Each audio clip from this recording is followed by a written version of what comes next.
Sir Nagaraju గారు బస్సులో తిరుగుతారు కాబట్టి నాగరాజు గారిని చూసి మరికొందరు ఆర్టీసీ బస్సుల్లో పోలీసులే తిరుగుతున్నారని ఏటూరు నాగారంలో బస్సును కూడా బ్లాస్ట్ చేశారు. Yes sir. చాలామంది అమాయకులు దానికి వాళ్ళు క్షమాపణ చెప్తూనే దీనికి ఈ మూలానికి కారణం నాగరాజు అంటూ కూడా వాళ్ళు. అవును సార్. అంటే ఆలోచన మీరే ఇచ్చారు కదా వాళ్ళకి. అంటే సార్ ఎలా ఉండేదంటే సార్, ఎట్టి పరిస్థితుల్లో కూడా మన తోటి కానిస్టేబుల్కి హాని కలగకుండా చూడాలని ఎవరిని కూడా అంటే ఆ విధంగా మోటివేట్ చేసి బస్సులో ప్రయాణం మనకు సేఫ్ ప్రయాణం, ప్రజలతో వెళ్ళడం. సో ప్రజలలో మనం ఉండాలి అనే ఉద్దేశంగా ప్రజలతో బస్సులో వెళ్ళడం జరిగేది సార్ ఎప్పుడు కూడా. ఆ దురదృష్ట సంఘటన మీకు తెలుసు, బాధాకరం. పాపం సివిలియన్స్ చాలామంది చనిపోయిన దానిలో. అదే కాకుండా ఈవెన్ నేను వస్తా అని చెప్పి ఆర్ఎస్ ప్రవీణ్ కుమార్ గారు ఓఎస్డీగా ఉండే ఒక అందుకు తండ అనుకుంటా, కాదు సారీ, అందుకు తండ కాదు, తండ మోరంచ 70 ల్యాండ్ మైన్స్ పెట్టారు. నాగరాజు వస్తాడు ఎట్లాగూ, ఇలా వస్తే వెళ్ళిపోకు అంటే ఈ జోన్లో వస్తే వాడు తిరిగిపోవద్దనే ఉద్దేశంగా ఒక 70 ల్యాండ్ మైన్స్ పెట్టారండి. సో ఫార్చునేట్గా మేము ఆ రోజు వెళ్తున్నాం. ఒక రకమైన అక్కడ సమ్మర్ అవుట్లో మాకు అది ఉన్న ఎవరైతే మాకు గైడ్గా ఉన్నారో, సార్ ఇక్కడ కొంచెం డిఫరెంట్ అనిపిస్తుంది సార్, మనకు మట్టి అంతా తీసేసినట్టు ఏదో సంథింగ్ ఆ రూట్ అనేది క్లియర్గా లేదు సార్ అంటే అందరు పార్టీ అంతా అయిపోయింది. చూస్తే ఒక సుమారుగా ఈ మట్టినంతా తీసుకుపోయి వేరే ఎక్కడైతే గడ్డిలో పోసారో ఆ గడ్డి కాలేదు అన్నట్టు, ఆ మట్టి కుప్పలు అట్లనే కనపడుతున్నాయి మనకు. కానీ రోడ్ మాత్రం మళ్ళీ క్లియర్గా ఉందండి. సో ఏంటిదని చూస్తే సిరీస్ ఆఫ్ మైన్స్, 70 మైన్స్.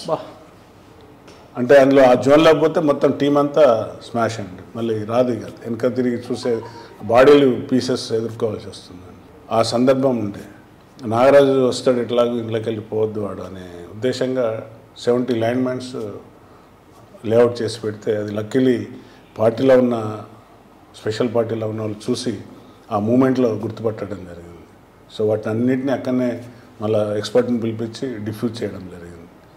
అంత హార్డ్ టార్గెట్గా ఉన్న సమయంలో కూడా ఏ రోజు కూడా వెనకడిగేయలేదండి.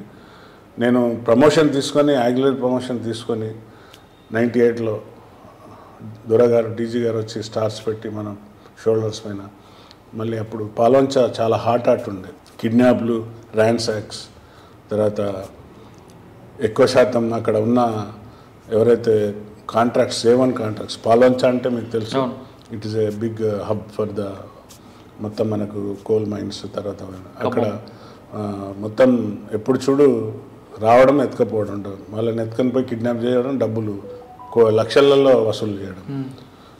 నన్ను అక్కడ పోస్టింగ్ చేశారు ఇన్స్పెక్టర్, సిఐగా. అప్పుడు పిఎస్ఆర్ అంజనేయులు గారు ఎస్పీ ఖమ్మంలో ఉండి నన్ను మరీ అడిగి తీసుకొని వెళ్ళారు. నాగరాజు కావాలి సార్ ఇక్కడ. రిటైర్డ్ డీజీ గారు మన అప్పుడు డిఐజీగా ఉండే మాకు ఎవరు పోయి మన అంతకంటే ముందు అనురాగ్ శర్మ గారు డిఐజీగా ఉండే. So Nagaraj your presence is needed Palvancha, నువ్వు నీకు అక్కడ వేస్తున్నా ఆయన అంటే ఆఫీసర్లకు ఎప్పుడు ఎదురు చెప్పాను కదా సార్, ఎక్కడిచ్చినా I'm ready to work sir అని. So I was posted there. Posting అయినాక I control within short ప్యాన్లో విత్ ఇన్ ద 15 to 20 డేస్లో సిచ్యువేషన్ ఈజ్ అన్ కంట్రోల్ అండి. సీఎం గారు కూడా అప్పుడు ఉమ్మడి ఆంధ్రప్రదేశ్ సీఎం గారు ఉండే, వారు పర్సనల్లీ అప్రిషియేటెడ్. అంటే పాల్వంచలో ఇష్యూలు సార్ట్అవుట్ చేయడంలో నాగరాజు గారి రోల్ ఉంది. అంటే ఇక్కడ 2 ఇష్యూస్ కనిపిస్తున్నాయండి అప్పట్లో. కొన్ని ఎక్స్చేంజ్ ఆఫ్ ఫైర్లు జరగడం, అంటే పిఎస్ఆర్ ఆంజనేయ గారు కూడా మీకు సపోర్ట్ చేయడం, ఖచ్చితంగా కింద స్థాయికి మెసేజ్ పోవాలంటే ఎక్స్చేంజ్ ఆఫ్ ఫైర్ అవ్వాలి అనేది ఆయన కూడా గట్టిగా చెప్పడంతో యాంగిల్లో పోబట్టి ఇక్కడ కూడా మనం నూకలు చల్లబడి చాలామంది పారిపోయారు అనేది వాస్తవం అంటారు. వాస్తవం సార్. ఆ పరిస్థితులు అంటే ఏ పగవాడికి కూడా రావద్దు. అంటే పాపం వాళ్ళంతా బాధితులు అక్కడ కుటుంబాలు, అంటే మంచి మంచి కాంట్రాక్ట్స్ వాళ్ళంతా అసలు సామాన్య పౌరులకు భయభ్రాంతులను కూడా. శంకరన్న అనే ఒక ప్రతిఘటన లీడర్ ఉండేది, ప్రజా ప్రతిఘటన. ఏం లేదు, డబ్బులు దోసుకోవడం తప్ప ఏం లేదు వాళ్ళు. వాడు ఒక ఎర్లీ అవర్స్ 4-5 గంటలకు వచ్చి ఇంటి ముందర దబాలన పడిపోయి నేను సరెండర్ అవుతున్నా సార్, నన్ను రక్షించండి అని కాళ్ళు పట్టేసుకున్నాను sir. So I called him. అప్పుడు ల్యాండ్ ఫోన్ కాబట్టి సార్ ఇట్లా శంకరన్న వచ్చింది సార్, సరెండర్ అయ్యింది సార్. అరే అదెట్లా నిజంగానైనా వాడైనా చెప్పు అని ఆంజనేయులు గారు. లేదు సార్ వచ్చేసింది సార్, ఫ్యామిలీతోనే వచ్చి సరెండర్ అయింది. సో వాడు సరెండర్ కాగానే పాలోంచంతా ఊపిరి పీల్చుకుంది. అబ్బా పెద్ద మాకు ప్రాణం మీరు పోసారు సార్ మా అందరికీ, ఇక్కడ వాని అరాచకాలు తట్టుకోలేకపోతున్నాం అంటే ప్రజా ప్రతిఘటన లాంటి వాళ్ళు కూడా. అంటే వాళ్ళకి మీరు మెసేజ్ పంపించుంటారట కదా, అయితే సరెండర్ లేదంటే ఎక్స్చేంజ్ చెప్పారు రెండే అండి, ఎదుర్కో లేదంటే నా ఏరియా వదిలి వెళ్ళిపోవాలి. మాకు డిటిని గారు ఒక్కడే చెప్పారండి, అక్కడ నువ్వన్నా ఎస్ఐ ఉండాలి, వాడన్నా ఉండాలి, either you are that fellow, నీ ఏరియానా వాడి ఏరియానా డిసైడ్ చేసుకొని పని చేయండి. That is the motivation and that is the వారి యొక్క సపోర్ట్ అండి. అంటే అప్పుడు ఆఫీసర్స్ సిచ్యువేషన్ అలా ఉండేది, డిమాండ్ చేసేది. ఎస్ సార్, ఆఫీసర్ సపోర్ట్ కూడా అదే అలాగే ఉంది సార్. మీకు డిటి నాయక్ గారు, సురేంద్ర బాబు గారు, నల్లి ప్రభాత్, పిఎస్ఆర్ ఆంజనేయులు గారు ఒక లెజెండ్స్తో మీరు జర్నీ చేశారు. Yes sir. ఈ లెజెండ్స్లో మీకు బాగా మనసుకు హత్తుకుపోయిన ఆఫీసర్ ఎవరండి? అంటే గురువు అయితే డిటి నాయక్ గారు అండి.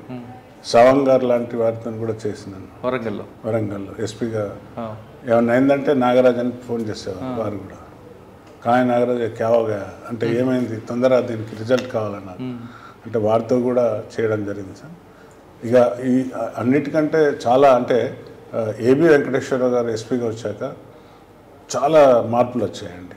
అంటే ఈజ్ ఏ మ్యాన్స్ వచ్చే అంటే అతను 24/7 ఎప్పుడు కూడా ఎట్లా హౌ టు కంట్రోల్, మనం ఎంతసేపు గ్రౌండ్స్ మీద ఆధారపడుతున్నాం, ఈ గ్రౌండ్స్ కాకుండా మనం చేయాలి, మనం చేయగలిగే స్తోమత తెచ్చుకొని మనం ట్రైనింగ్ అయి ఉండాలి అనే విధంగా వారు స్పెషల్ పార్టీలు అంటే అప్పుడు దళంలో 16 మంది ఉంటే 16 మంది అధికారులను అంటే ఒక 2 ఎస్ఐలు 11 మంది 12 మంది కానిస్టేబుల్ ఆఫీసర్ అందరిని పెట్టి ఒక దళానికి కౌంటర్ దళంగా తయారు చేసిందండి.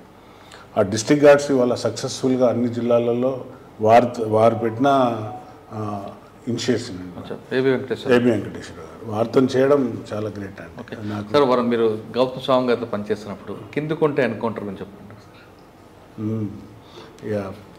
అది బ్యూటిఫుల్ ఎన్కౌంటర్ అండి. అది ఎక్స్చేంజ్ ఆఫ్ ఫైర్ అది చాలా తక్కువ సమయంలో చాలా ప్లాంట్గా జరిగింది. ఎందుకంటే ఆ కొండ మీదకి వెళ్ళి కొట్టి ఆ గుట్టలో దాక్కునే వాళ్ళు, కానీ అందులో ఒకరిని కూడా మీరు కాపాడినట్టున్నారు కదా. ఒకడు ఇంజూర్డ్ అయితే కాపాడాం సార్, కాపాడి తీసుకొని వచ్చినాం, వాడిని సేఫ్గా మళ్ళీ వారి ఫ్యామిలీకి అప్పచెప్పడం జరిగింది సార్. ఈ సందర్భంగా పిఎస్ఆర్ ఆంధ్ర టైంలోనే ఖమ్మంలో ఒక పోలీస్ స్టేషన్ దాడి జరుగుతుంది. పోలీస్ స్టేషన్ మీద దాడి లేదు సార్, ముందు జరిగింది అది కరకగూడెం మీద. ఖమ్మం టౌన్లో అప్పుడు మీరు పాల్వంచాలి సార్. కరకగూడెం దాడి అప్పుడు కూడా మేము అధికారులకు అలర్ట్ చేసినాం సార్. కరకగూడెం రక్కీ అవుతుంది, అప్పటికి పిఎస్ఆర్ ఆంజనేయులు గారు ఎస్పీగా వెళ్ళలేదు. ఈ వాజ్ ఓఎస్డీ ఇన్ వరంగల్. మేము అప్పుడు ఓఎస్డీ టీంలో ఉన్నాం, చేస్తున్నాం. కరకగూడెం కూడా దాడి జరగబోతుందని ముందుగానే అలర్ట్ చేసినాం. బట్ దురదృష్టకరం అక్కడ 16-17 మంది పోలీస్ అధికారులు చనిపోవడం.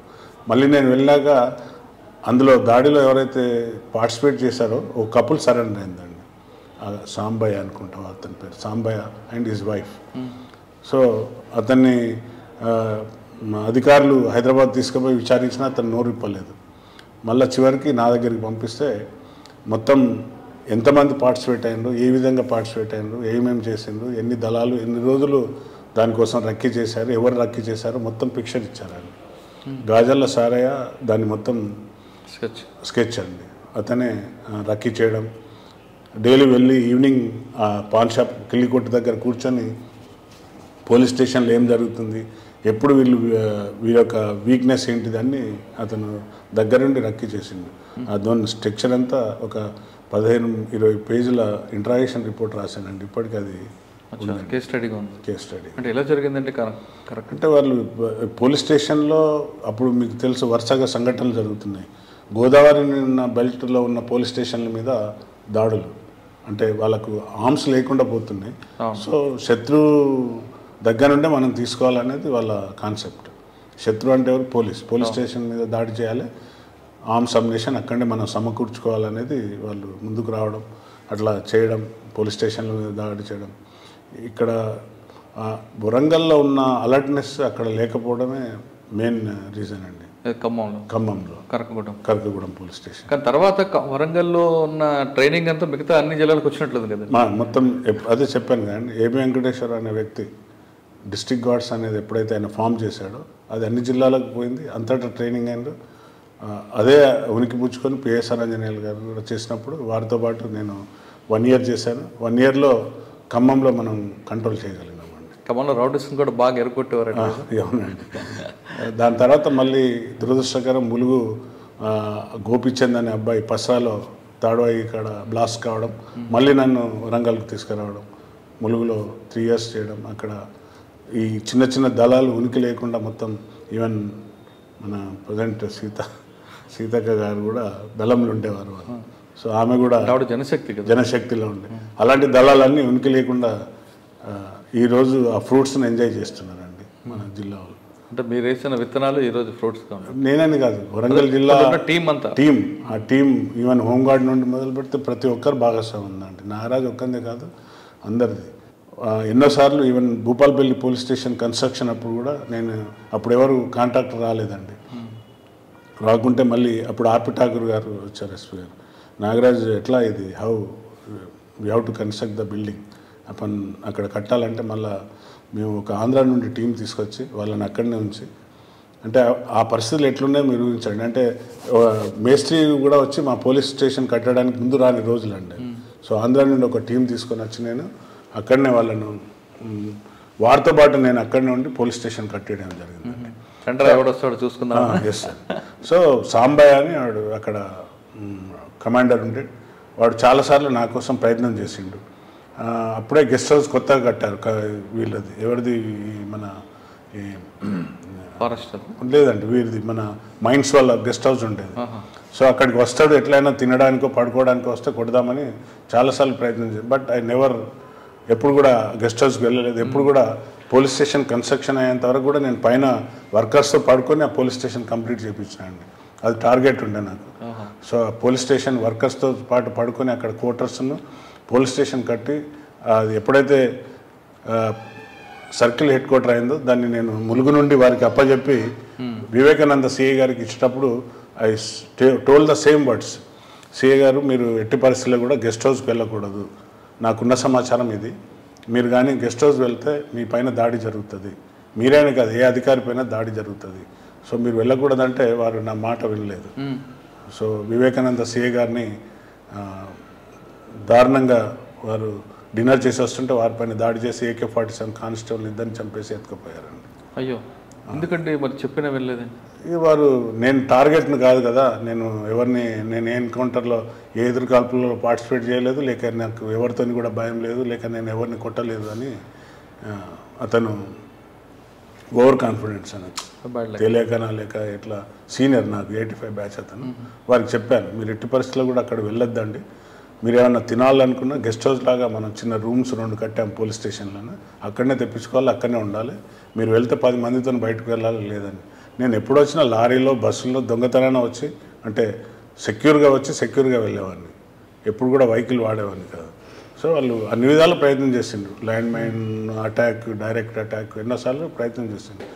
బట్ నేను నా స్ట్రాటజీగా నేను పోయేవాడిని అండి. అంటే భయమని కాదు, స్ట్రాటజికల్గా వెళ్ళాలి, ఎత్తుకు పై ఎత్తేసి మనం పోవాలి.